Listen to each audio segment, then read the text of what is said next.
हाँ जी, आवाज आ रही है आप सबको? Yes sir. जी सर तो आ रही है। तो मैंने कहा कि आप वो कैलकुलेशन आप करें ना, तो 1,32,000 बन रहा है। 1,32,000 बन रहा है। आप ये कहें कि आपने अपनी सर्विसेज अपनी टीम से ली हुई थी, और कुछ चीज़ें आपने 30% इसका निकाल दें।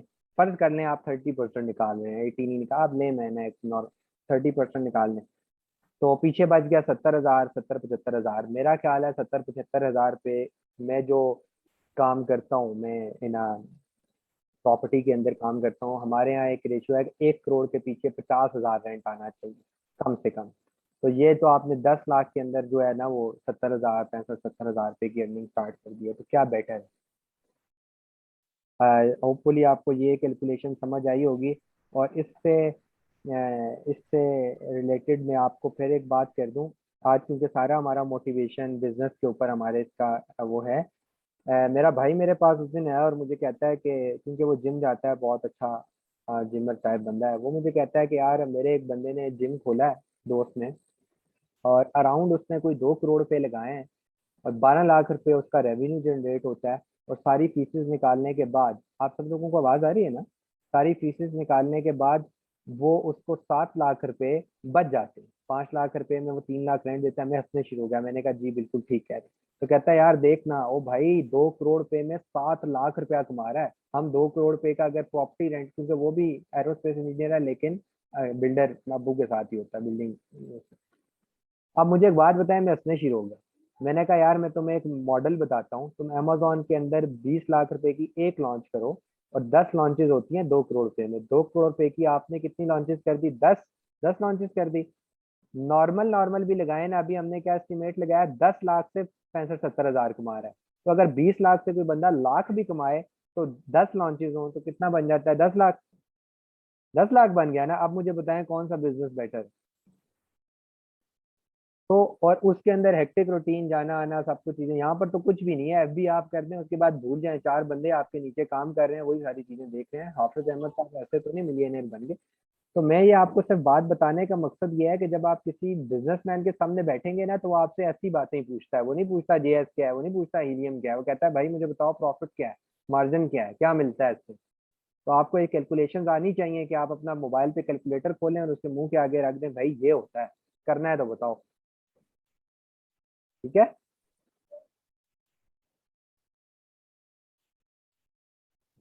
और रिस्क फैक्टर की अगर बात की जाए कि आप में से कोई बंदा ये कहे भाई रिस्क फैक्टर बढ़ा है, तो यार रिस्क फैक्टर क्या, कोरोना में 2-2 साल 1.5-1.5 साल जिम बंद रहे हैं, रिस्क फैक्टर नहीं था? तब ई कॉमर्स वालों ने शायद दुगना दुगना तिगना तिगना भी कमाया। ये तो यार ups and down her business का पार्ट है, कोई डाउन होता है कोई अप होता है। ठीक है। अ, अब हम फोकस करते हैं अगली रिपोर्ट को, लिस्टिंग की। लिस्टिंग के अंदर सबसे पहले आप लोगों ने क्या करना होता है, टाइटल बनाना है। ऐसा ही है। टाइटल के अंदर आपने सबसे पहले क्या करना है, फर्ज कर लेते हैं मेरे पास जेएस पड़ा था रात को, मैं पता चला के देखता हूँ चल जाए तो।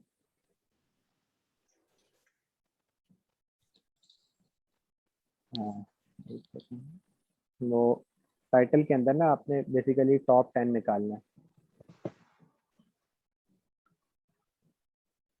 सर आपकी स्क्रीन नहीं शेयर हो। हाँ, अब आ गई है। मैं जी आ गई सर। अब आप लोगों की तरफ से चलो रिएक्शन आ गया, 5 मिनट बाद आया, खैर है। मैं इससे पहले जो आज लाइट ने तंग किया, मैंने 20 मिनट का सेशन दे दिया, उनको समझा दिया। एंड पे एक लड़का कहता है सर आपकी तो स्क्रीन नहीं आ रही। मैंने कहा अल्लाह के बंदो तो बताओ तो सही कि नहीं आ रही, साथ साथ में बोल भी रहा हूँ यहाँ क्लिक करना है, तो बताओ कि नजर ही नहीं आ रहा।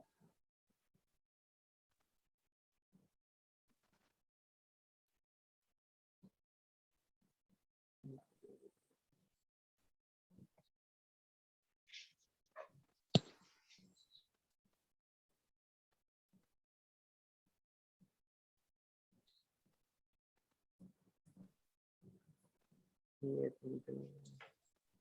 अच्छा, ये फिर मैं जीएस चलाने की कोशिश कर रहा हूँ, क्योंकि वो जीएस चल जाए तो सबसे अच्छा है। वो चीज़ें जो है ना थोड़ी क्लियर रहेंगी। ये है। यार ये जिससे मैंने लिया है ना रात को, वो ये बंदी भी इधर ही ग्रुप में ही बैठी अभी होंगी भी। ये कहेंगी अहमद भाई पूरे जहान को मेरा पासवर्ड दिखाते थे नहीं।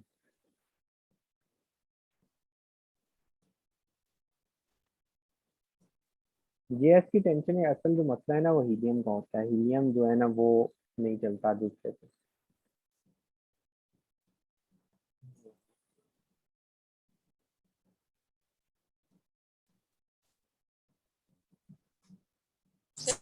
हमारा तो जीएस भी 4 दिन से नहीं चल रहा। यार जीएस अगर नहीं चले ना तो टूल प्रोवाइडर का सर खाया जाए। मनाही यहीं होंगी, कहीं हमें मोटिवेट करें, लेकिन ये वाला तो 5-6 दिन से नहीं चल रहा है इनका। मैंने भी कहीं और से अरेंज करवाया था। नहीं यार जीएस चलना चाहिए, हीलियम का प्रॉब्लम नहीं आता नहीं चल रहा है जीएस। जीएस जो इस बार जो हमने टूल ली ना, इस बार तो जीएस शायद पूरा महीने नहीं चला मेरा। है।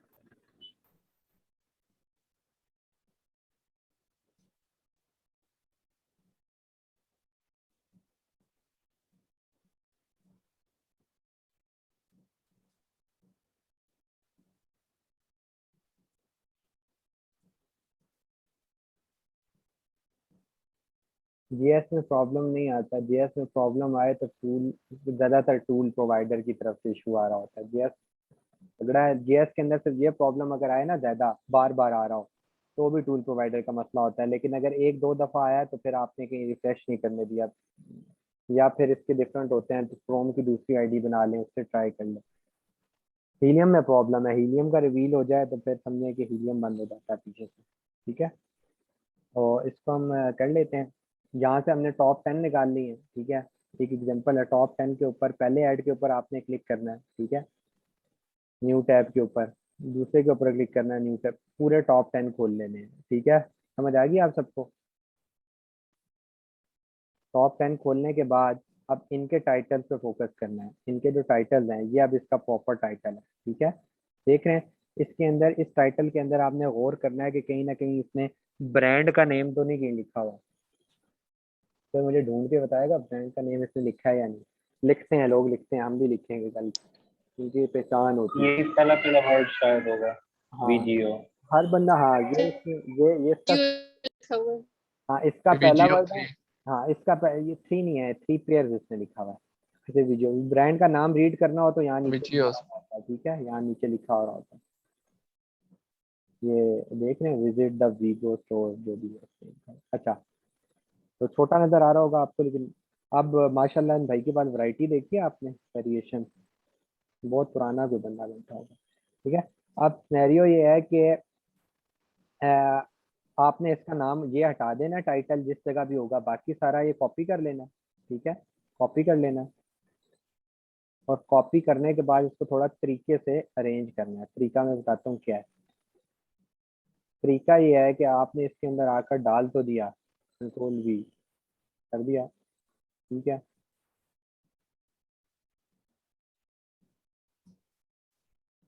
इसको 1 का दे दें। ये मैं आपको लिस्टिंग ऑप्टिमाइजेशन करना सिखा रहा हूँ कि करनी कैसे थी। याद है लोग पूछ रहे थे, समझ आ रही है आप सबको? पहला लिख दिया, इधर जाएं दूसरा उठा लें। दूसरा, ये पहला हमारा खत्म हो गया, दूसरे का उठा लेते हैं। माशाल्लाह ये ब्रांड डोमिनेंसी देखें, दूसरा भी ये खुद ही।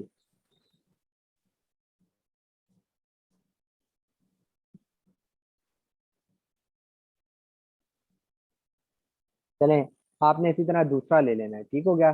तीसरा ले लेना है, चौथा ले लेना है, टॉप 10 निकाल लेने हैं। समझ आ गई? टॉप 10 निकालने के बाद सबसे पहले तो आपने कुछ चीजें रिमूव करनी है, अपनी अकल इस्तेमाल करते हुए रिमूव ये करना है। ये 3 पेयर्स क्या इसके अंदर सर्च वर्ड में आया होगा? नहीं आया, इसको हटा दें। रीयूजेबल हाउस होल्ड ग्लव्स बिल्कुल आया होगा, रबर डिश वॉशिंग सारा आया होगा। साइजेस, अब ये साइजेस इसने अपने टाइटल में ऐड किए हैं, आपने नहीं, आपने इसको सर्च करना है टाइटल बनाते हुए आपका साइज से क्या काम है, तो ये आपने खत्म कर देने। ठीक हो गया? इसके अलावा मेरा नहीं ख्याल कि कोई चीज और ऐसी है जिसे हम निकाल सकते हैं, आप बेशक पढ़ के देख लें। ठीक हो गया? ये सारे इसके कीवर्ड्स हैं। इसी तरह आपने दूसरा, तीसरा, चौथा, पांचवा टॉप 10 के सारे टाइटल उठा के उनको क्या कर लेना है, इसी तरह अरेंज कर लेना है। अरेंज करने के बाद, मेरे पास हीलियम नहीं है, आप लोगों के पास होगा। आपने इस पूरे, देखें ये, देख रहे हैं इसने कोमा बीच में डाला हुआ है। अगर किसी बंदे ने कोमा ना डाला हो, वैसे अच्छी बात नहीं है, कोमा डालना चाहिए, लेकिन हो सकता है किसी ने ना डाला हो, अगर कोई बंदा नहीं डालता तब भी आपने अपना दिमाग यूज करते हुए इसको देखें, हाउस होल्ड ग्लव्स, ये तीनों बन गए। इन तीनों को आपने क्या करना है, इन तीनों को आपने उठाना है, उठा के हीलियम के ऊपर सर्च करना है, उसका सर्च वॉल्यूम जो आएगा उस इंटर करें, ठीक है, इंटर करें ये, इसके आगे इसका सर्च वॉल्यूम ब्रैकेट में लिखना है। समझ आ गई क्या सर्च वॉल्यूम था यार? मैंने जरा लैपटॉप चेंज किया, अब मैं लेक्चर दूसरे से दे रहा हूँ ना, तो उसकी चीज भी समझने लगी कि कहाँ से होगा। बरल जो है ना, आप लोगों ने इसको कर देना, ठीक है। आगे आपने लिख देना है सर्च वॉल्यूम। इसी तरह आपने पहले टाइटल के हर कीवर्ड का सर्च वॉल्यूम लिख देना है, फिर दूसरा होगा, तीसरा होगा, चौथा होगा, पांचवा होगा, टॉप 10 के आपने सारे कीवर्ड के आपके पास आगे सर्च वॉल्यूम। अब आपने क्या करना है, मुझे एक बात बताएं, रीयूजेबल हाउस होल्ड ग्लव्स, इसका इससे कोई ताल्लुक बन रहा है, कोई जुमला बन रहा है? नहीं बन रहा ना, ये तो टैग्स हैं, आप समझे। तो आपने जो टॉप के टैग्स होंगे ना, जो टॉप सर्च वॉल्यूम के टैग्स हैं, वो यूज कर देने हैं टाइटल में। समझ आ गई आप सबको? अब आप मुझसे राइट पूछिए सर। कि यार ये टॉप 10 में बैठा हुआ है, इसी के टॉप के सर्च वॉल्यूम होना चाहिए, ऐसा नहीं है। ये बैठा हुआ होगा कोई पिछले 15 साल से, इसके पीछे कोई लड़का बैठा होगा, कोई बंदा बैठा है जो उसकी लिस्टिंग ऑप्टिमाइज करता है, ठीक है। हर मंथ के बाद सर्च वॉल्यूम बदल जाता है, हो सकता है इस हाउस होल्ड का पिछले दफा सर्च वॉल्यूम था 10,000, और ये जो रबर डिश वॉशिंग ग्लव्स लिखा है इसका सर्च वॉल्यूम था 9,000, और हमने 10,000 वाले को इन कर दिया, 9,000 वाले को फर्ज करें छोड़ दिया, फर्ज कर लेते हैं। अगली दफा हो सकता है इसका सर्च वॉल्यूम बढ़ जाए और इसका लो हो जाए। तो इसी को लिस्टिंग ऑप्टिमाइजेशन कहते हैं, कि बार बार चेक करना पड़ता है कि कहीं हमारी लिस्टिंग में प्रॉब्लम तो नहीं है। सबसे ज्यादा आपका जब आप सर्च करते हैं ना, तो जो आपका, अगर आपने किचन ग्लव्स लिखा है ना, तो सबसे ज्यादा अमेजोन के मैकेनिज्म का फोकस होता है आपके टाइटल के ऊपर। वो सबसे पहले आपका टाइटल चेक करता है, तो अगर टाइटल के अंदर उससे रिलेटेड वर्ड लिखा हुआ है तो वो आपको उठा कर ले आएगा आपके ऐड को। समझ आ गई? अब हमने क्या लिखा था, सर्च बार में क्या लिखा था? अगर कोई बोर हो रहा है तो कोई बात नहीं यार, बस 10-15 मिनट में चल जाएंगे, ठीक है। अच्छा, क्योंकि ये सिर्फ करने के बाद हम जो दूसरी रिपोर्ट है ना, जो बिजनेस की रिपोर्ट है, वो हम कल देखते हैं। मेरा ख्याल है कि वो ज्यादा फीडिंग होगी है, तो आप लोग इस लेक्चर्स को देखिएगा, वो वाली अच्छी और मेन रिपोर्ट है, उसके अंदर फ्लो चार्ट भी आता है, तो वो फिर हम कल देखेंगे, ठीक है। अब मुझे एक बात बताएं कि हम लोगों ने सर्च बार के अंदर जाकर क्या लिखा था? हमने सर्च बार के अंदर जाकर क्या लिखा है? किचन ग्लव्स, किचन ग्लव्स लिखा है ना। अब मुझे एक बात बताएं, आप सब अपने दिमाग से सोचें, इसके अंदर कहीं किचन ग्लव्स इकट्ठा यूज हुआ है? नहीं। इसके अंदर कहीं यूज हुआ है? नहीं नहीं नहीं नहीं। उसने किचन यहाँ से उठाया और ग्लव्स कहीं और से उठाया होगा, यहाँ से उठा ली। अब आपको समझ लगी है कि टाइटल के अंदर हर किसी का अलग सर्च वॉल्यूम देखना क्यों जरूरी होता है? समझ आ रही है? ये तो मैंने, सुन रहे हैं आप? समझ आ रही है ना आप सबको? ये जी सर। ये इसको यूज करना, हीलियम को यूज करना सीखें लिस्टिंग ऑप्टिमाइजेशन के अंदर। मैंने आपको कहा कि कोमा डाल के इस बंदे ने अगला टैग लिखा है, लेकिन देखें जो अमेजोन उठा रहा है वो किचन इधर से उठा रहा है, ग्लव्स इधर से उठा रहा है। इसका मतलब क्या है कि ग्लव्स का भी आपको सर्च वॉल्यूम पता होना चाहिए। तो जो अच्छे लिस्टिंग ऑप्टिमाइजर होते हैं, जो अच्छे लिस्टिंग ऑप्टिमाइजेशन करते हैं, वो इस तरह करते हैं जिस तरह मैंने बताया। एक अहमद से भी बहुत अच्छे होते हैं। वो बहुत अच्छे कौन होते हैं? वो बहुत अच्छे वो होते हैं जो इसको भी अलग अलग करके यूज करना शुरू कर देते हैं। अब वो रीयूजेबल को अलग से सर्च वॉल्यूम देखेंगे, इसका अलग और इसके अलग। मेहनत बहुत ज्यादा लगती है, बहुत ज्यादा लगती है। 15-15 दिन, 14-14 दिन एक एक लिस्टिंग बनाने में लगते हैं। लेकिन मैं सच पूछें तो सही तरीका लिस्टिंग बनाने का वही, आप सब अपने दिमाग से सोचें कि सही तरीका ये होना चाहिए या नहीं होना चाहिए। इससे बेहतर और क्या तरीका हो सकता है कि आप अमेजोन का सर्च वॉल्यूम देख के अपनी लिस्टिंग बनाएं। फिर लो होते जाते हैं, जो उससे लो होते हैं वो पूरे टाइटल का देख लेते हैं, जो उससे लो होते हैं वो एनजी जो है ना टाइटल मिक्स कर देते हैं अपनी मर्जी से। फिर उससे जो लो होते हैं वो फिर बिल्कुल ही बादशाह बंदे होते हैं, वो दो का कॉपी करते हैं, टॉप 10 भी नहीं देखते, दो को मिक्स करते हैं और फेंक देते हैं। इस तरह के भी हमारे लोग हैं, ठीक है। वो जो अली का मैंने बताया था ना, यूएसए के कौन, वो इसी तरह करता है उनके पास। समझ आ रही है? जी अच्छा अहमद भाई, एक बात मैंने पूछनी थी। जैसे अब ये रीयूजेबल हाउस होल्ड ग्लव्स है, जी ये जी फर्ज करें इसका सर्च वॉल्यूम सबसे ज्यादा है, जी जी या जी ठीक है, जी। और पेट केयर ये लास्ट में आया है, तो इससे भी फर्क पड़ता है कि अगर नहीं नहीं, इससे कोई फर्ज फर्क करें कि मतलब ठीक ठीक नहीं, सही है। इससे नहीं फर्क पड़ता। आपका जो टाइटल पूरा होगा वो मतलब रीड। टाइटल में होना चाहिए, हाँ सही सही, वो टाइटल में। पूरा टाइटल ही काउंट हाँ, होगा। टॉप सर्च वॉल्यूम के जो टैग्स हैं वो टाइटल में होते हैं, फिर उससे नीचे बुलेट पॉइंट्स में होते हैं, उससे नीचे डिस्क्रिप्शन में होते हैं। ठीक है, वो हम करते भी। यहाँ तक समझ लगी कि किस तरह करना है सारा की कुछ। अच्छा, लिस्टिंग जो ऑप्टिमाइजर होता है ना, एक बात याद रखें, वो सबसे कूल बंदा होता है, उसको टेंशन कोई नहीं होती। पता है टेंशन क्यों नहीं होती? गौर से सुनिएगा। प्रोडक्ट हंटर को टेंशन होती है, प्रोडक्ट गलत हंट होगी, पूरा बजट इन्वेंट्री का वक्ते में पड़ जाएगा।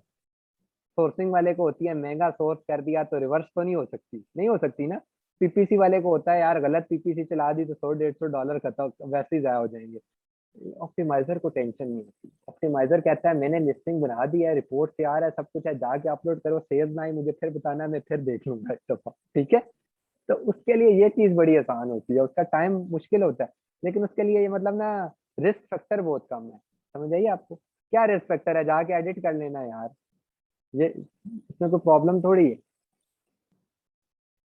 तो ये है, इसमें मेहनत ज्यादा है बाकी। अच्छा, अब हम जब टाइटल को पढ़ते हैं, अब हम टाइटल को किस तरह लिखते हैं। आप इधर चले जाएं तो यहाँ पर आपको मिल जाएगा ये बुलेट पॉइंट। ठीक है,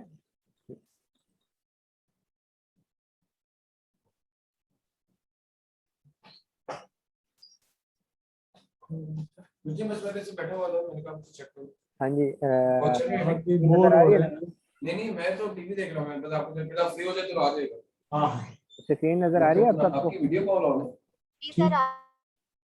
अच्छा, ये वो चीजें हैं जो आपकी बुलेट पॉइंट्स और लिस्ट। ये बुलेट पॉइंट पहले आता था कि पहले बुलेट पॉइंट आते थे, अब डिस्क्रिप्शन आती थी। अब मुझे लगता है कि इन्होंने, लगता क्या यकीन है, ये मिक्स करके लगा देते। ये देखें बुलेट पॉइंट्स और ये मिक्स किए हुए एक ही आपको अबाउट दिस आइटम मिल रहा है। ठीक है, समझ आ रही है आपको?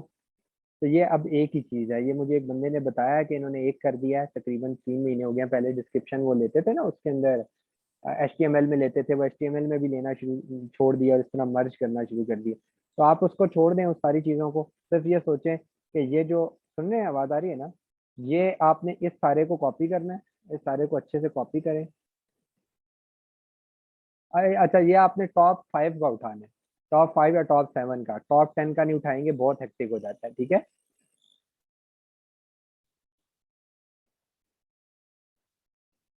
ये आपने उठा लिया। अब इसके बाद जो है ना, आप इसको वो रबर आ गया, रबर, इसका सर्च वॉल्यूम लिखें। पहले के जितने इसके हेडिंग आप लोग दे देते होते हैं कि title, description slash bullet point लिख दें और सर्च वॉल्यूम। अब आपने रबर का लिख लिया, इसका कर लिया, उसके बाद मल्टीपर्पज एप्लीकेशन इसका कर लिया। ये फिर आप मोटे मोटा इसमें टाइटल में आप स्पेसिफिकली रीयूजेबल का लादा कर सकते हैं। इसमें लादा करने की नहीं जरूरत है, इसमें जो आप समझते हैं ना 2-3 पॉइंट बन सकते हैं, बस उनको इकट्ठा इकट्ठा करके करते जाएं। ठीक हो गया? इसमें से बहुत सारी चीजें निकल जाती हैं जिनके सर्च वॉल्यूम आपने नहीं करने होते, लाइक ये 50 डिग्री, 128 फ़ारेनहाइट, 22 फ़ारेनहाइट, इनको नहीं आपने करना। ठीक है, टेम्परेचर डाउन, ये कोई, ये तो इसके डिस्क्रिप्शन के अंदर आ गया, इसको आप लोगों ने नहीं करना। ये प्रोडक्ट समझ आ रही है ना आप सबको?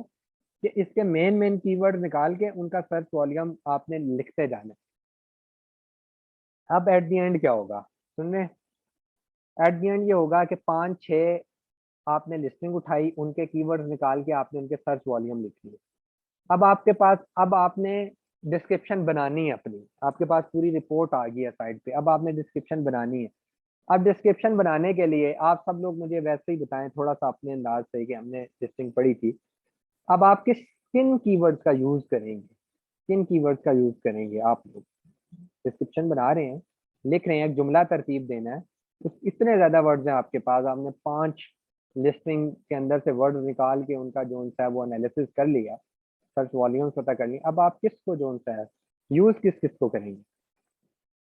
सर जिनका सर्च वॉल्यूम सबसे ज्यादा हाई होगा वो। हम्म, वो ठीक हो गया। आप गौर करें, आपके पास जो जो कीवर्ड इधर से निकले हैं, इधर से निकले हैं आपकी डिस्क्रिप्शन के अंदर से बुलेट पॉइंट, जो कीवर्ड निकले उनके सर्च वॉल्यूम बहुत अच्छे हैं, हाई है। उनसे बेहतर भी कुछ है आपके पास, मतलब उनसे कुछ बेहतर भी है आपके पास जो आप जुमले में यूज कर सकते हो तो करने चाहिए। कौन से हैं वो? मैं बताता हूँ कौन से। आप लोगों ने ऊपर टाइटल बनाते हुए टॉप 10 लोग को सर्च किया, टॉप 10 को सर्च किया, और उसके अंदर से फर्ज करें 10 वर्ड्स आपने उठा के, टैग उठा के आपने उसको टाइटल में डाल दिए जिनके टॉप सर्च वॉल्यूम से। बाकी जो 90 बच गए वो किधर जाएंगे? जो 90 बच गए हैं ना, उनको भी कोशिश करना होता है कि आप अपनी बुलेट पॉइंट्स या डिस्क्रिप्शन के अंदर मर्ज कर दें किसी तरीके से। अगर वो फिट आ रहे हैं तो उनको जरूर करें। वजह क्या है? उनका सर्च वॉल्यूम डेफिनेटली इन लोग इनसे जो आपने नीचे निकाले हैं उनसे हाई होगा। समझ आ रही है? कैसे हाई होगा? क्योंकि वो टॉप 10 वालों ने टाइटल के अंदर यूज किए हुए हैं, डेफिनेटली वो हाई होंगे। 110% उनको हाई होना चाहिए और हाई होंगे वो। समझ आ रही है आप सबको? ये बात समझ लगी? सर ये बात तो समझ में आ जी गई, जी लेकिन सर बात ये है कि जो टाइटल में जो हम यूज करते हैं उसमें हमारा कोई सेंटेंस नहीं होता, वो तो हैपेजर्ड होते हैं ना मैं वही वर्ड्स। कह रहा हूँ कि कोशिश लेकिन करनी है बनाने की, शायद बन जाए। बुलेट, ये सर बुलेट पॉइंट्स में तो हमें सेंटेंसेस बनाने होते हैं ना, तो बिल्कुल सर बिल्कुल। ये मैं थोड़ा मैं सा मैं इतना मैं मैं इजी नहीं होता जितना हाँ, मतलब बोलिए। है कि हम सेंटेंस भी बनाने हैं। मैं यही कह रहा हूँ कि इजी नहीं होता, लेकिन आप लोग बना सकते हैं, फिक्स कर सकते हैं। आपने 2 जुमले भी ऐसे बना लिए ना, 5 बुलेट पॉइंट्स में से 2 जुमले भी ऐसे, 2 सेंटेंसेस भी ऐसे बुलेट पॉइंट बन गए हैं जिनके अंदर टाइटल वाले वर्ड्स कहीं एडजस्ट हुए हैं, तो यकीन करें कि उसकी ट्रैफिक ज्यादा हो जाती है एज कम्पेयर टू उस बुलेट पॉइंट से जिसके अंदर टाइटल का कोई कीवर्ड यूज नहीं। तो ट्राई करना है, सही है। ठीक है, ट्राई करना है बनाने। इसीलिए मैं कहता हूँ अच्छा लिस्टिंग ऑप्टिमाइजर अच्छा कंटेंट राइटर होता है, अच्छा कंटेंट राइटर अच्छा लिस्टिंग ऑप्टिमाइजर होता है। क्योंकि ये वाइस वर्सा है, सही। ठीक है, ये दोनों vice versa in the sense, sorry, मतलब आप पैरेलल कहें, बताना क्या है, पैरेलल कहें, ये पैरेलल चलते हैं दोनों, पैरेलल चल, एक की हाई है तो दूसरा भी है। ठीक हो गया? सर एक अच्छा अहमद क्वेश्चन है भाई। मेरा। जी जी क्वेश्चन ये है कि आपने टॉप 10 का कह रहे हैं ना उठाए हैं, तो जी जी टॉप 10 में जरूरी तो नहीं है वो सर्च वॉल्यूम की बेस पे ही हो। टॉप 10 तो रिव्यूज की वजह से भी हो सकते हैं। टॉप 10 तो डिफरेंट मतलब फैक्टर्स हैं बिल्कुल जिसकी वजह से बिल्कुल टॉप 10 बिल्कुल में आ बिल्कुल। सकते हैं। हाँ बिल्कुल। तो ये अब सर्च वॉल्यूम सिर्फ टॉप 10 का उठा के उनमें से उनके कीवर्ड्स को उनका सर्च वॉल्यूम देख के हम उसको एडजस्ट कर रहे हैं। तो बिल्कुल जो लोअर है 10वें पेज पे उनको भी तो देखा जा सकता है। हो सकता है उनका सर्च वॉल्यूम की लिस्टिंग ऑप्टिमाइजेशन बहुत अच्छी हो, लेकिन वो अपने रिव्यूज और रेटिंग की वजह से ऊपर ना हो। अब इस बारे में मेरी बात सुनिए। देखें, हम 11वें नंबर वाले को कभी कंसीडर नहीं करते, उसकी कुछ वजूहत हैं, और उसमें पहली मेन वजह ये होती है कि आपका जो है ना, जो आपकी रेस है वो इन टॉप 10 वालों के साथ है। आपने इन टॉप 10 की जगह छीननी है, तो आपने इन्हीं टॉप 10 टाइटल के साथ कंपीट करना है। 20वें नंबर वाला मे भी अच्छा हो, लेकिन हमने उसको मे भी अच्छे की बुनियाद के ऊपर 20,000 से नीचे ज्यादा लिस्टिंग होगी। वो 1900 कुछ वाले का फिर इनसे अच्छा हो सकता है, लेकिन वो टॉप 10 के अंदर मौजूद नहीं है। वेरियस फैक्टर्स हैं, रिव्यूज गेन नहीं हो रहे, ब्ला ब्ला ब्ला ब्ला कुछ भी चल रहा है, लेकिन हमारा कंपटीशन तो इस वक्त टॉप 10 के साथ है। क्या ख्याल है? अगर हम उससे नीचे जाना चाहें ना, उससे नीचे जाना चाहें तो हम बहुत नीचे जा सकते हैं। मतलब हम 100वें नंबर, फिर 150 नंबर, फिर 200 नंबर। हम अजम्पशन की बेस पे जा रहे हैं ना कि 200 वाला का अच्छा है तो फिर 250 वाले का हो सकता है उससे अच्छा हो। तो हमने कोई हद मुख्तस तो करनी है ना। उस हद लगाने के लिए हम ये कहते हैं कि हमारा कंपटीशन जिनके साथ है हम उधर ही हद लगा दें। या फिर एक ये भी शायद हो सकता है, ये जो जो एसईओज करते हैं इनके पास वो एक टूल होता है मॉज। मैं देखा था एक दोस्त के पास, तो उससे फिर वो कीवर्ड देख रहा था कि तो उसके बेस पे भी कीवर्ड्स इसके रिलेटेड जितने भी है वो देख के तो अपनी एक हाँ खुद से भी ये बना बनाया जा सकते हैं, सकता लेकिन उसके अंदर हीलियम का सर्च वॉल्यूम देखना बड़ा जरूरी है। देखिए हीलियम तो आपको स्पेसिफिकली अमेजोन का सर्च वॉल्यूम बता रहा है ना, तो हीलियम का सर्च वॉल्यूम देखना जरूरी होता है। मैग्नेट को है। आपको ठीक है। चला के देखना पड़ता है कि उसका सर्च वॉल्यूम क्या है। और उसमें काफी चीजें देखें, यही यही सीखना है। मैंने ऐसे ऐसे बंदे भी देखे हैं यार जो इतना बेहतरीन सीखे होते हैं ना कि वो मैग्नेट के ऊपर यूं यूं चुटकियों में सर्च कर रहे होते हैं, चुटकियों में बना रहे होते हैं, 2-3 दिन में लिस्टिंग क्या आए। अब जी साइमा जी। बाजी है एक मेरी, मैं आपसे मुलाकात करवाऊंगा, वो हमारी टीम का दिसंबर वाली टीम का हिस्सा भी इंशाल्लाह होंगी। उनकी आप लिस्टिंग ऑप्टिमाइजेशन देखें, वो 6-7 घंटे में लिस्टिंग बना देती है। लेकिन उनका ये है ना कि जी, उनको एक्सपीरियंस बहुत है, वो काफी जब मेरे पास आई थी फर्स्ट बैच में, उससे पहले वो काम करी। ठीक हो सही।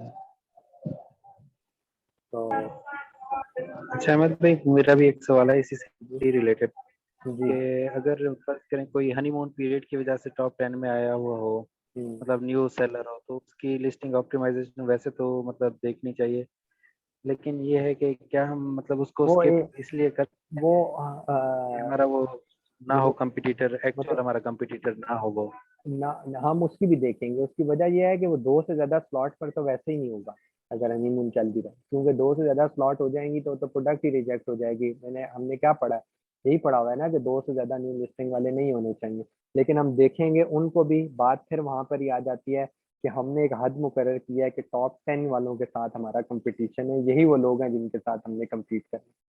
ठीक है, और फिर वो हम कम्पीटेटर जी जी जी। आपको यही तो बात है। देखें, ये तो टॉप 10 के अंदर हम 2 की गुंजाइश रखते हैं और 2 से ज्यादा की नहीं रखते। वो वजह यही होती है कि इन्वेंट्री पहुंचने तक हो सकता है हमने कोई कंपटीटर सेलेक्ट किया हो और वो कंपटीटर ही 100वें नंबर पर पहुंच जाए, 50वें पर पहुंच जाए, तो फिर हम क्या करेंगे? हम वहां बैठ जाएंगे? हम नहीं बैठेंगे। हमें पता है कि चलो एक कंपटीटर चला गया है, लेकिन हमारे जो बाकी टॉप 10 थे उनके साथ, बाकी 9 के साथ भी हम कम्पीट कर सकते। इसीलिए हम कहते हैं ना कि टॉप 2 से बाकी 2 फर्ज करने के उनके रिव्यूज बहुत हाई थे, 2 एलिमिनेट हो गए, कंपटीटर भी हमारा निकल गया जब तक हमारी वो पहुंची है सारी इन्वेंट्री वगैरह। फिर भी 7 स्लॉट्स हमारे पास बाकी हैं, उस 7 में से 5 और निकाल दें यार, वर्स्ट सिनेरियो, फिर भी 2 बाकी हैं, उनके साथ आप compete कर सकते हैं। और एक और बात आप सबको समझाने के लिए कि जब हम लिस्टिंग पुरानी देखते हैं ना, मेरी बात गौर से सारे सुनिएगा, जब हम लिस्टिंग पुरानी देखते हैं ना, अरसलान भाई भी कल पूछे थे, उसके अंदर हम लोगों को एक श्योरिटी ये होती है कि इसका ना तो हनीमून पीरियड है, इसके रिव्यूज भी ठीक है, हम compete कर सकते हैं, बाकी चीजें भी इसकी अच्छी हैं।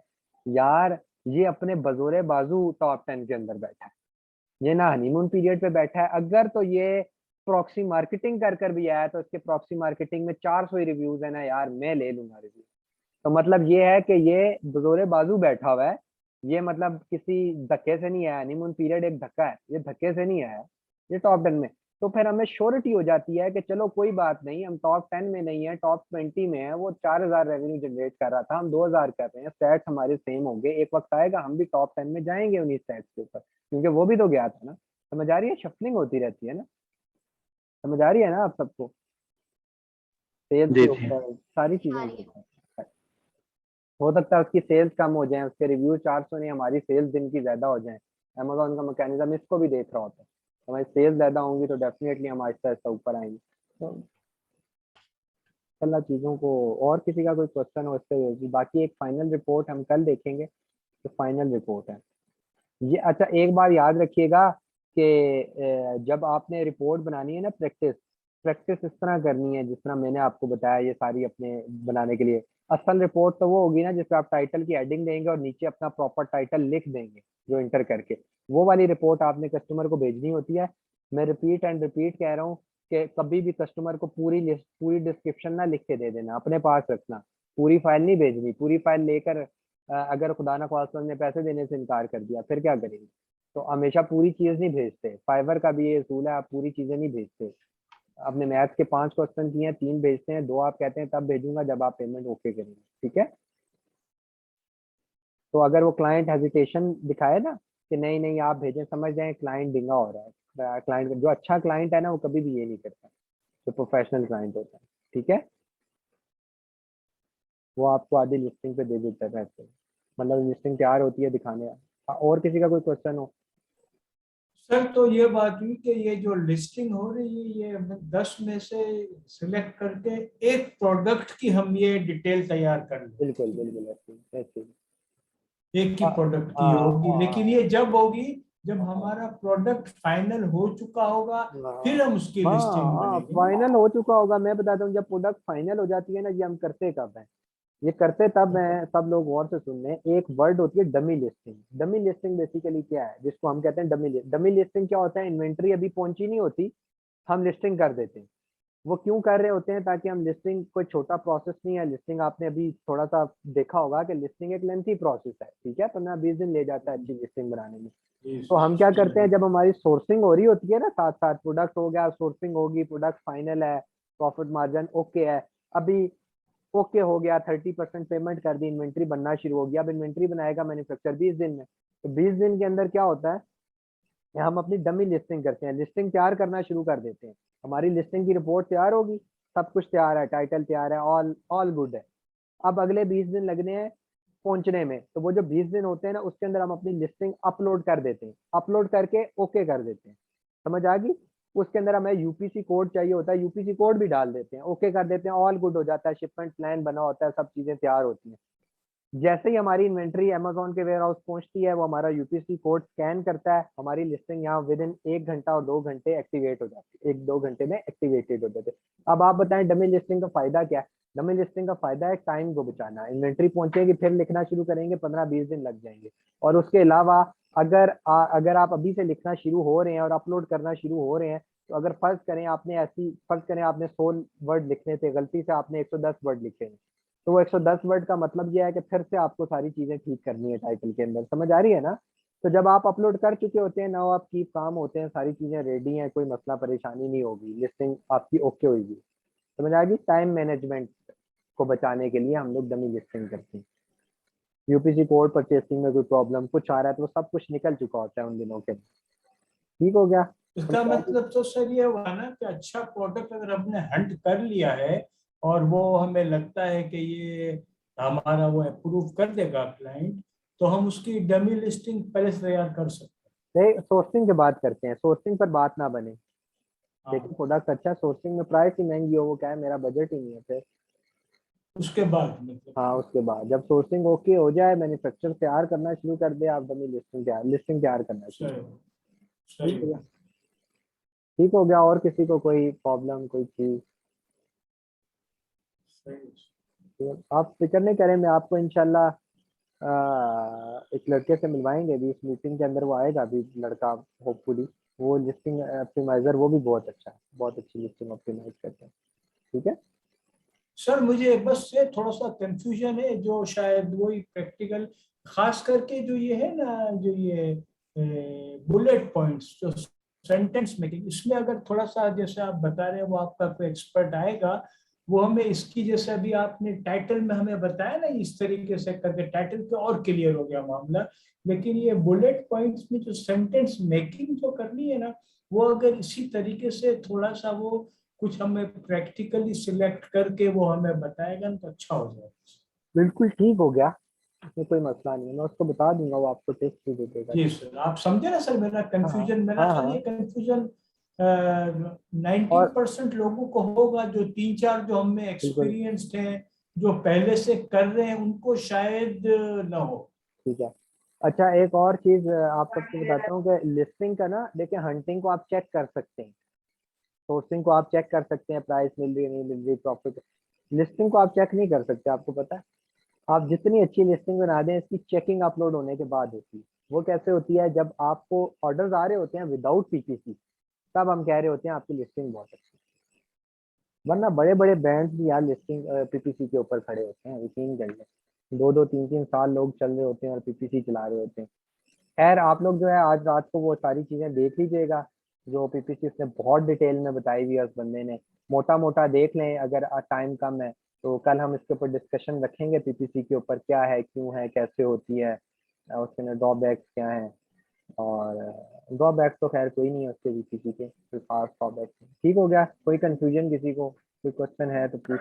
अच्छा मैं भाई, एक और लास्ट क्वेश्चन बस ये है कि मैंने ये पूछना था कि फर्ज करें ये रीयूजेबल ग्लव्स हैं या कोई इस तरह जी का जी। कोई कीवर्ड है जिसका सर्च वॉल्यूम बहुत ज्यादा है, तो उसको हम अगर कोई बंदा अपनी लिस्टिंग में 10 दफा यूज करता है और कोई बंदा 1 दफा यूज करता है, तो इसका भी डिफरेंस होता है या ये बात ओहो, क्या सिर्फ 1 ही सवाल, दफा? क्या बेहतरीन सवाल पूछ लिया आपने, मेरे जहन से निकल गया था, सबको पता होना चाहिए। आप 1 दफा यूज करें, 10 दफा यूज करें, बात एक ही है, लिहाजा 1 दफा यूज करना है, 1 दफा यूज करना है। वो आपकी सारी, आपने किचन ग्लव्स यूज कर लिया ना, आप वो किचन ग्लव्स इधर यूज करें, इधर करें, इधर करें, इधर करें, बात एक ही है। वो अमेजोन के मैकेनिज्म ने उसे एक ही दफा अटैक करके चलाना है, ठीक है। तो कोशिश करें, क्योंकि वर्ड की लिमिट होती है ना। अब ये फर्क करें 100 वर्ड का, सही हम सही उसे आप सही। क्यों बार बार किचन ग्लव्स 1 दफा लिख लिया है ना, उसका काम हो गया, बस अब अगला लिखें, ठीक है। ठीक हो गया, सही सही। ठीक हो गया। और किसी को कोई बात